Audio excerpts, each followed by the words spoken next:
నీకోటి చెప్పనా? భారతదేశ జనాభా ఎంతమంది ఉంటారు? 100 కోట్లు. అందులో ఈ రాష్ట్రంలో ఎంతమంది ఉంటారు? ఇన్ని కోట్లు. కాకినాడలో ఎంతమంది ఉంటారు? ఇన్ని లక్షలు. వినడానికి వచ్చిన వాళ్ళు ఎంతమంది ఉంటారు? ఇంతమంది. ఇందులో నిన్ను అడిగితే ఈ పాటి చెప్పావా అంటే పట్టుకుంటున్నావోయ్, పట్టుకుంటున్నావు కాబట్టి నువ్వు దగ్గర పడిపోతున్నావు. అంటే ఇన్ని కోట్ల మంది పేరు రాస్తే ఆత్మకి దగ్గరైపోతున్న వాడివి నీ పేరు కూడా ఉంది. అలా చెప్తాడు గురువు. ఎందుకనంటే అలా గురువు శిష్యుణ్ణి ప్రోత్సహించి చెప్పలేదనుకోండి, అసలు ఎప్పటికీ అడుగేయలేడు, చరికిలు పడిపోతాడు. అది బోధ యందు గురువుకే ఆ కారుణ్యం ఉంటుంది, ఆ దయ ఉంటుంది. ఉత్సాహం పోనివ్వడు.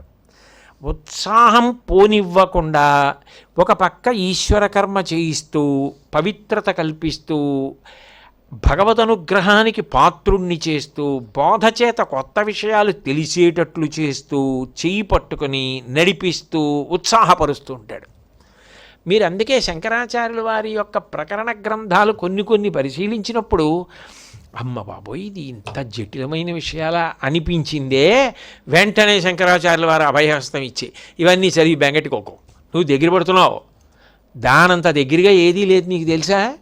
మీ ఆవిడ కూడా నీకేదో కొన్ని గజాల దూరంలో కూర్చుంది. ఆత్మ నువ్వై ఉన్నావు, అంత దగ్గరగా ఏముందా నీకు ఇప్పుడు తెలుస్తోంది కదా, ఇంకేమిటి దగ్గర పడిపోయావు అంటారు. అప్పుడు ఎంత ఉత్సాహం వచ్చేస్తుందో, అమ్మాయి దగ్గర పడిపోతున్నాం పర్వాలేదు అయితేనని. మీకు అలాంటి దానికి ఒక ఉదాహరణ చూపిస్తా. వేదాంత డిండిమం. డిండిమం అంటే ఢక్కా, బజాయించి చెప్తున్నాను అంటారు చూడండి.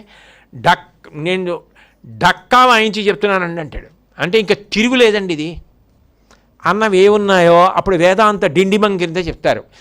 అబ్బాయి ఇది నేను ఢమరకం వాయించి ఢమరకం కాదు, అది ఆ పెద్ద ఢక్కా వాయించి చెప్తున్నాను.